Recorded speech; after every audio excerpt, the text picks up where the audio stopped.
Hello, Marcia Cavanaugh. Thanks so much for joining us.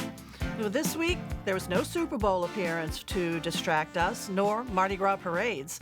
Otherwise, we were able to pay attention to the latest COVID numbers, a major legal battle over a family estate, the latest in a congressional race, the plan for rental assistance, and the career of Michael O'Keefe. Joining us are tonight's Informed Sources. Errol, Laborde, producer of Informed Sources. Tyler Bridges, reporter, the Times-Picayune, the New Orleans Advocate. Kevin McGill, reporter, the Associated Press. And John Simerman, reporter, the Times-Picayune, the New Orleans Advocate. Go over to Kevin first. And a lot of COVID news, the numbers, vaccine availability, how we're looking. Hospitalizations continue to drop statewide. They've gone below 1,300. That's down from over 2,000 early in the month. That's when we hit the highest mark of the entire pandemic. The test positivity percentage rate is then down below 10% pretty consistently in recent weeks. Also, in anticipation that the supply of vaccines will be increasing in the coming weeks, the state has broadened the eligibility criteria for getting vaccines. Most notably, the minimum age is going to be dropping next week from 70 to 65. But there's been a lot of bad news, too. The state has passed 9,000 confirmed or probable deaths this week. There's been 1,000 in the last 3 weeks, according to the governor in yesterday's news conference, and he attributes that to the safety precautions being pretty much flouted during the holidays. He's worried about it attending again, first during the Super Bowl weekend, and again, of course, there's a big worry about Mardi Gras, as the mayor said this morning. More important, there are the worries that the new variants are starting to show up in Louisiana. They know of at least 5 confirmed tests that show the UK variant, as it's called. They know of 20 others that they're looking into. And in reality, state and city officials are saying there's probably many, many more already in the state. That is about 50% more contagious than the variant that we were suffering with. And of course, that has led to worries that there's going to be a fourth surge in the coming weeks if people aren't careful. There's just no guarantees yet that the level of vaccines are going to be available in time to prevent that. So it's going to be, again, a matter of people being careful, avoiding big groups, masking, the whole 9 yards, and that's what drove the mayor's news conference today, which I think we'll be talking about a little bit later. Right. Just not clear that vaccinations are going to be enough to prevent another surge. So more people are eligible, the more vaccines are coming in. Walmart's going to be getting thousands more, we think. We just don't know if they're going to come in fast enough to prevent yet another uptick in numbers. And so, as you said, the numbers, we saw them right after the holidays go up. They're starting to level off a little bit, but there is concern about gatherings. I mean, Super Bowl, the Super Bowl is a time when people like to get together and party, and it's even, they're saying, sometimes often broader than just family. It gets to maybe touch more households if they gather for those parties. Again, a message from the mayor, from the governor, don't do that. Yeah, and it's also resulting in worries about tourism. Again, we'll be talking about Mardi Gras later, but there's almost seems to be a message from city and state officials, stay away. For a tourism city to be saying this is remarkable, but there's a real day, especially after the gathering on Bourbon Street a week or so ago that so upset the mayor. The message is just be careful, keep up the safety precautions because there's still more danger around the curve. Now, vaccines, I mean, this is, we're seeing the folks over 70 who've been able, and then other groups too, to be able to get those vaccines. They're anxious to get them, many are. There's also vaccine hesitancy out there.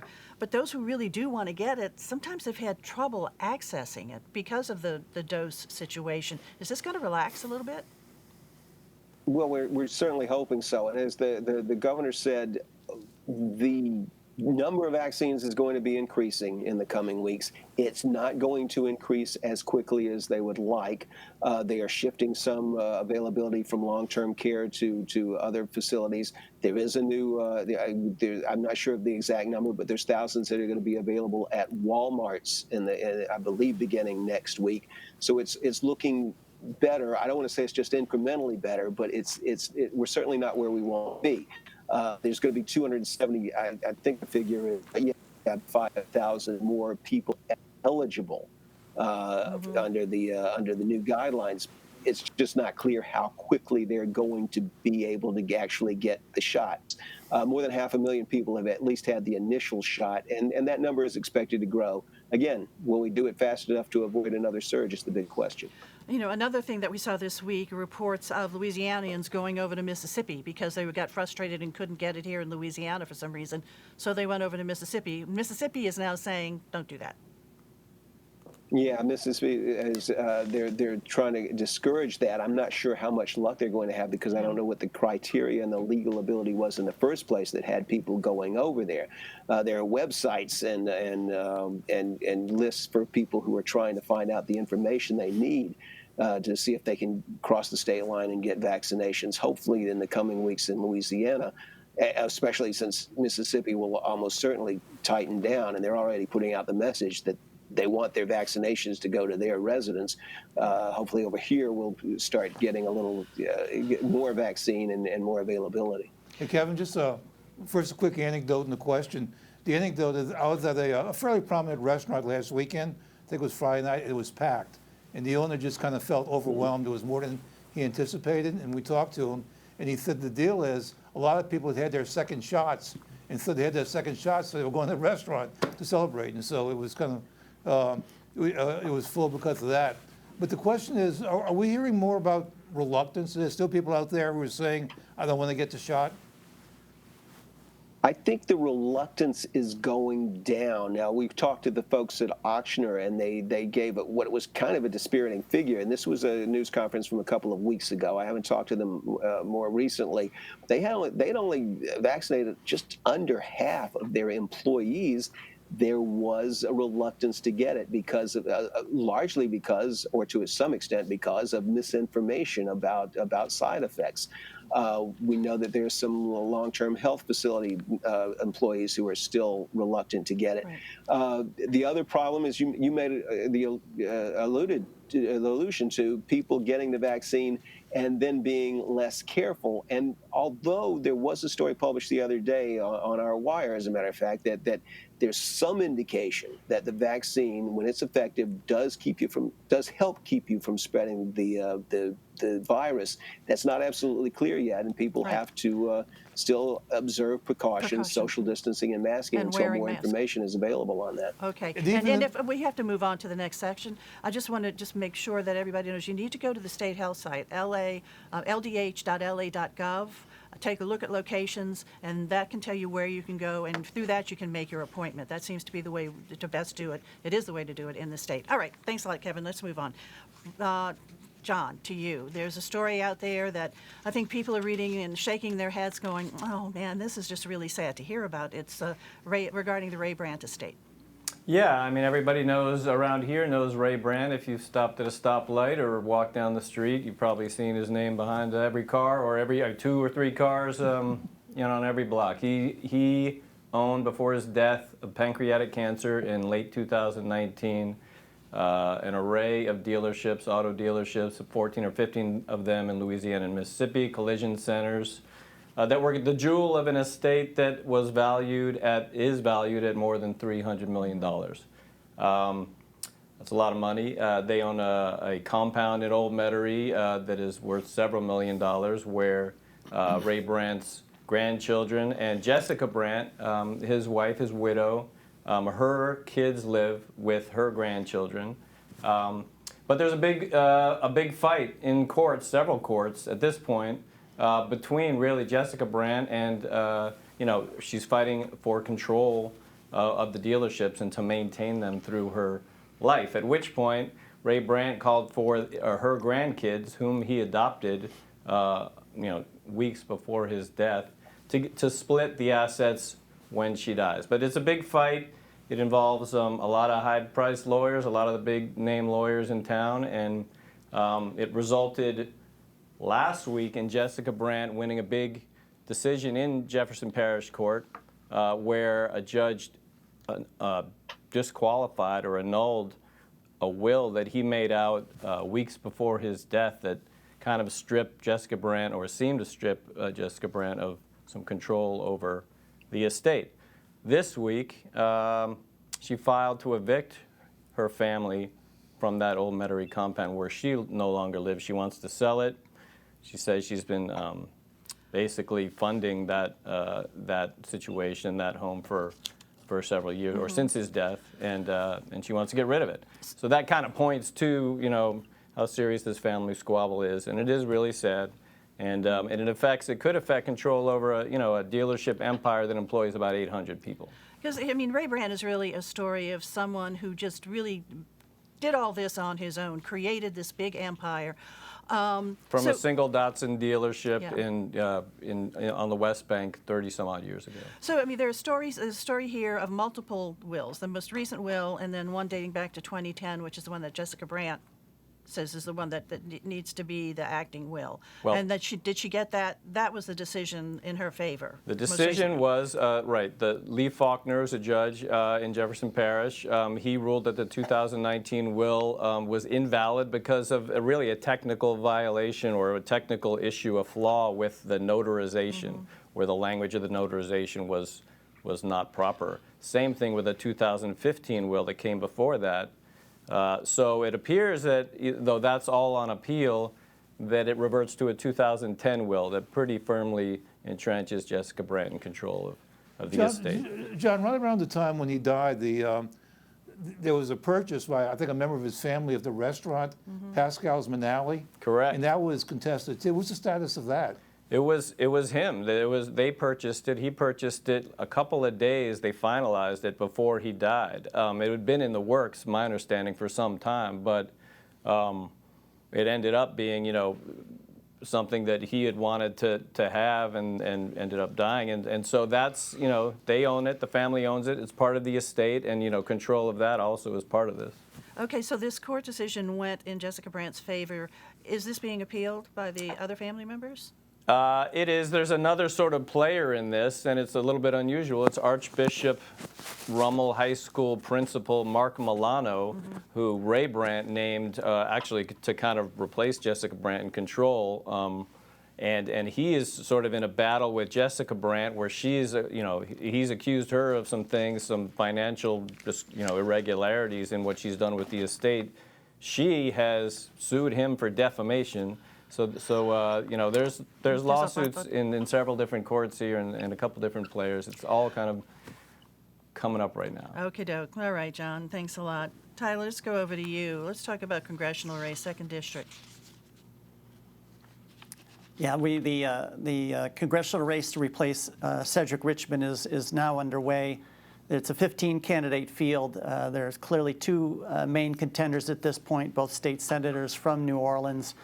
Karen Carter Peterson, who represents the central area of New Orleans, and goes into Uptown, and then State Senator Troy Carter, who is on the West Bank, Algiers, and then there's a third candidate from Baton Rouge that I think people should be aware of. His name is Gary Chambers, and my sense is that he's trying to be the insurgent sort of Bernie Sanders candidate, like AOC. And he put together a 3-minute video, did Gary Chambers, that has 600,000 views. It's an incredible number. This guy has a presence on social media, this Gary Chambers does, that it's possible that he could jump past either of the two of them, although Carter Peterson and Carter, even though the district is designed to elect a black Democrat from New Orleans. And then also you wrote about there was an altercation that happened with a council member, Orleans Parish council member, and a candidate. Yeah, it was called a verbal altercation. Brunel Noonie man Baptiste told me that he was sitting on his front porch on Thursday, and Jay Banks, a city council member from New Orleans, showed up and began screaming at him to get out of the race, and threatened Noonie, as he is known. Noonie's a Mardi Gras Indian who's run for Cedric Richmond's seat in 2018 and 2020, didn't get very many votes. I spoke to Councilmember Banks. He told me a completely different story, that his office got a phone call that Noonie was in crisis, and so Jay Banks decided to stop by and see how he was doing, and said that Noonie was screaming at him as he got out of the car. So we got completely divergent versions of what happened. The only thing they agree on, it was a very testy exchange, and Noonie did call police, and so he's filed a police report against Jay Banks. Okay, all right. Thanks a lot, Tyler. And now we're going to go over to Errol, because we're going to talk about Carnival. And, well, you know, we're not going to have parades. There's a lot of other stuff that's being decided. And speaking of Carnival, Jay Banks is a former Zulu, and of course Noonie's an Indian, so we got a Zulu and a Mardi Gras Indian involved in the election. Hey, look, things are looking too good after today. The mayor put down a whole list of restrictions, and there's a lot of them with Mardi Gras. All the bars are to be closed beginning that Friday and through Mardi Gras. They open again on Ash Wednesday. It's like, whoa, Ash Wednesday, let's go, let's go have a drink. A lot of restrictions. Bourbon Street is essentially closed. Freshman Street is closed. I mean, there's a pass that you have to get that you can go to cross it, but there's no activity in two of the really busiest streets in the area. And Freshman Street is really a growing scene, especially among locals from that whole Marigny area who really involved in Carnival. And that's a real loss to having that closed. So you almost, at the same time, the city is saying, come to Mardi Gras, okay? And you almost wonder why. There's really not going to be much that's allowable that people know of. I mean, the great success story so far has been those house decorations, and that's going on by big numbers. I mean, it's going on all over town. I'm hearing about traffic jams along St. Charles Avenue, that there are so many people, and so that's been very heartening. But I don't know if that's what a tourist is going to want to see. And also today, that Floats in the Oaks thing begins in City Park. And that to me is great. I'm so glad to see that, because one thing is if people are going to drive past the floats, and they're going to be able to look at the floats instead of worrying about beads. And so I think it's a good gesture that people can see some of the artistry of Mardi Gras. So there are some creative things that have happened, but there are just so many restrictions, and essentially it's that we don't want people in one place and getting together. So how are people going to respond to this, Well, the mayor was really over what she saw this past weekend on Bourbon Street. Yeah, a lot of people talk about the 1979 police strike, and that was the last time when there weren't parades, but at least in 79, you could still walk the streets. You could still walk down Bourbon Street. You could still walk through the French Quarter. You could still party. You could still do all of those things that you do in Mardi Gras, except see a parade. This says none of that. And in 79, you could have gone to Metairie or an outlying area, and that's not gonna, there's no parades there either. And so this is the most restrictive carnival ever. I mean, and so how people adapt to it is, and I'm glad that some people are doing some creative things. Right. And maybe with those house floats, maybe there'll be more neighborhood-oriented celebrations. But basically, the city just really is saying we just can't have big gatherings. We just can't do that right now. And when she says she's closing, when the city is closing Bourbon Street, Frenchman Street, that's to pedestrians. It's to vehicular traffic and pedestrian traffic. I think both the mayor and the governor were really upset when a few weeks after Mardi Gras last year, the word came out about all of the problems in New Orleans and the super spreader event that Mardi Gras was. And they were both quick to say, nobody told us.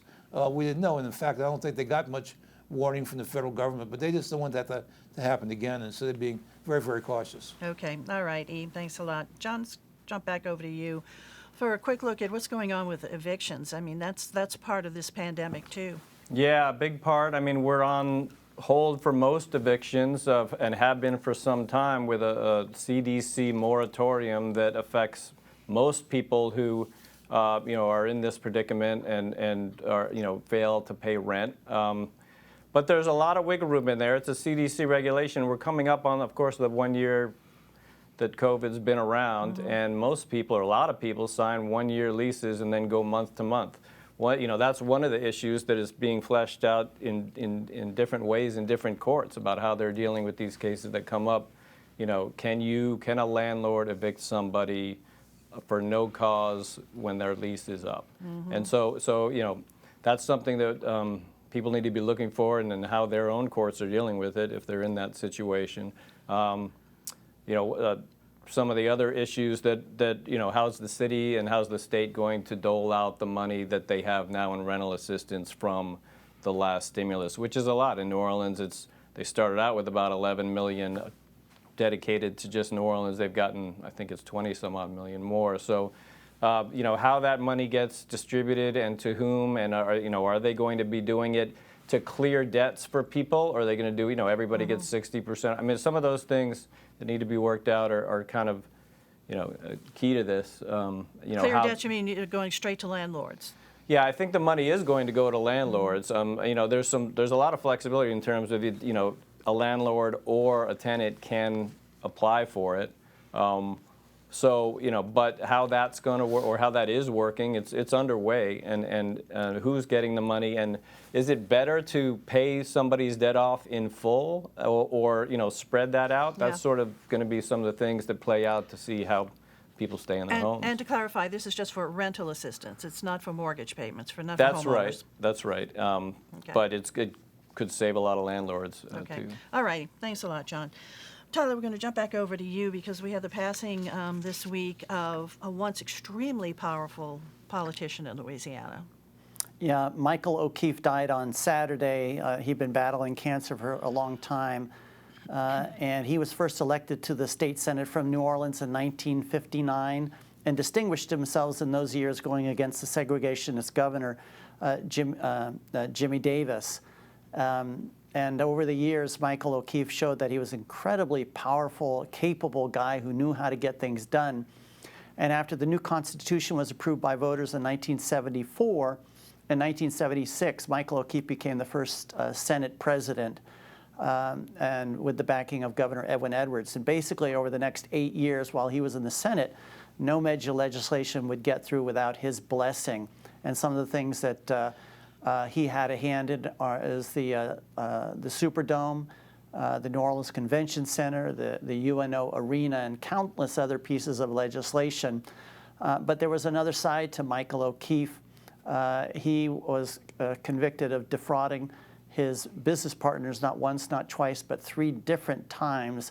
And in 1983, while in legal trouble, Benny Baggert, who was then a state House member, defeated him, which is really amazing that a state Senate president at the time, which was Michael O'Keefe was, could lose an election. But he was in terrible legal trouble. Baggert won that race. That ended the career of Michael O'Keefe. He went to prison for 16 months, came out of it, and then got indicted and convicted again in 1996. And he ended up going back to prison again in 1999 and spent the next 17 years in prison. Kevin, that was kind go of ahead. remarkable. Kevin, go ahead. No, it was just kind of remarkable that what happened to Michael O'Keefe, because he had such went to such great lengths early in his political career, or after that first conviction, to try and save his public image and his political career. I was working for the Monroe News Star 40 years ago, and he actually was going from town to town throughout Louisiana, not just in the district, but throughout Louisiana, going to editorial boards, bringing reams of material with him, folders, almost as though the editorial boards were jurors or appeals court judges trying to make the case that he had been unjustly convicted. And that was, by the way, one of the first big cases that the late U.S. Attorney John Volz had, one of his first big convictions. But he was really a tragic figure. And after all of that, early in the 80s, to be caught up in something again that results in a long prison term is remarkable and sad. And a long prison term it was on the second conviction. How long did he serve for that, Tyler? Yeah, it was 17 years, and he was battling cancer during that time and was released in 2016. So as Kevin said, he was a guy who was just a master in knowing how to get legislation passed. One of his tricks was to, when he was in the Senate as the Senate president, he would basically anything a senator wanted within reason he would do, and he would build up a loyalty among those senators. So when Michael O'Keefe needed something, wanted something, he could go to that senator and get what he wanted. Yeah, I think there was a parallel to him with Edwin Edwards, who was governor during most of that time. Both of them were very, very smart. Both of them very effective politicians. But because they were smart and because they were effective and because they were so powerful, maybe you develop like an overconfidence, and overconfidence kind of gets you to walk on the edge sometimes between what is legal and what is not. And I think you get this feeling that you can pretty much do anything, and they found out that it couldn't happen. But in many ways, he was just very, very effective. He was also part of the, I guess what you call the Lakeview Irish. The Irish population started in Uptown and what's now known as the Irish Channel. Over time, some moved to Metairie, like the Donlan family, and some moved to Lakeview, like the Fitzmaurices and the O'Keefes. And so he was part of that movement. Tyler, real quick thought to wrap up? Yeah, as Errol said, and Kevin, he was something of a tragic figure. Sort of there's a Shakespearean element of a man who was so powerful, so successful, but ended up spending much of his remaining years in prison. And so passed away not quite a week ago. Right, 89 years old. 89. All right, Tyler, thanks a lot. All right, guys, time to take a look at some other stories that happened. E, let's go to you first. Bad things sometimes inspire creativity. Do this, okay? There is something brilliant on YouTube. Go to it. And this is something that the Berger family did with Llewellyn Berger and Errol Berger. It's a parody to the song Masquerade from Phantom of the Opera. It's called No Parade. And so go to YouTube and look for No Parade. Just look for Masquerade parody, No Parade. It is absolutely brilliant. Okay. Okay, and it's worth seeing. All righty. Let's go back over to you, Kevin. Yeah, in that second congressional race, Karen Carter Peterson and Troy Carter, with the election being on March 20th, I think it could start to get ugly very soon with both of them going against each other. All right, now we'll go to Kevin. All right. Yeah, that long drawn-out battle between the city and really the federal courts over whether there's going to have to be a new building, a new structure for inmates at the city jail and who have mental health issues or other medical issues goes from federal district court to the 5th U.S. Circuit Court of Appeals. The city filed a notice of appeal of a judge's ruling that says they cannot halt work on it. The city says there's various reasons, including the fact that a declining jail population, why it's not needed. All righty. All right, John, to you. We're going to have a story pretty soon on 1979 when they had the police strike and Mardi Gras was also shelved. So you can compare and contrast. All right. Thanks a lot, guys, for being here. Thank you all, too, for joining us, and we will see you again next week for Informed Sources. Have a good evening.